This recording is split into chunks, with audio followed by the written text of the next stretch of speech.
తల్లి రెక్కంపూడి విజయలక్ష్మి గారైనా ప్రతినిత్యం నాకు కానీ గణేష్ కానీ ఎప్పుడు ఒకటే మాట చెప్తా ఉంటారు.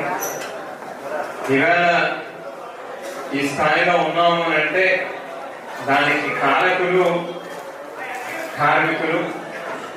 అందుగురించి ఎప్పుడు కూడా కార్మికుల పట్ల మన కుటుంబం ఒక కృతజ్ఞత భావంతో, ఒక అంకిత భావంతో వారికి ఉన్నటువంటి సమస్యను పరిష్కరించడం కోసం ఒక బలమైన సంకల్పంతోనే ఉండాలి అనేటువంటిదే ప్రతినిత్యం ఒక రాజకీయ పాఠాలు ఎప్పుడు చెప్పినా ఏది చెప్పినా కూడా ఖచ్చితంగా ఈ మాట చెప్తా ఉంటారు.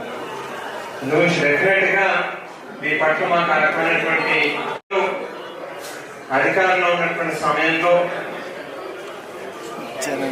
అధికార కార్యక్రమాలు, ప్రభుత్వపరమైనటువంటి కార్యక్రమాలతో హడావిడిగా గడిచిపోయింది. బట్ ఇంకా కాస్త ట్రేడ్ యూనియన్స్ ని స్ట్రెంథెన్ చేయాల్సినటువంటి అవసరం, మరింత మీకు దగ్గర అవ్వాల్సినటువంటి అవసరం కూడా ఉంది. డెఫినెట్ గా వచ్చేటటువంటి రోజుల్లో మీ అందరితో మరింత దగ్గర అయినటువంటి కార్యక్రమం, ఎవరికి ఏది చిన్న సమస్య ఉన్నా కూడా మీ సొంత ఇంట్లో మనుషుల్లాగా, మీ సొంత తమ్ముడిగాను మీ బిడ్డగాను ఖచ్చితంగా మీతో మరింత దగ్గర అయినటువంటి కార్యక్రమం చేస్తాం అనేటువంటి మాటని కూడా తెలియజేస్తూ, చాలా మంది సీనియర్ నాయకులు నాన్నగారితో ప్రయాణం చేసినటువంటి వాళ్ళు, ట్రేడ్ యూనియన్ పట్ల మరింత పట్టున్నటువంటి వాళ్ళు, అవగాహన కలిగినటువంటి వాళ్ళు ఉన్నారు.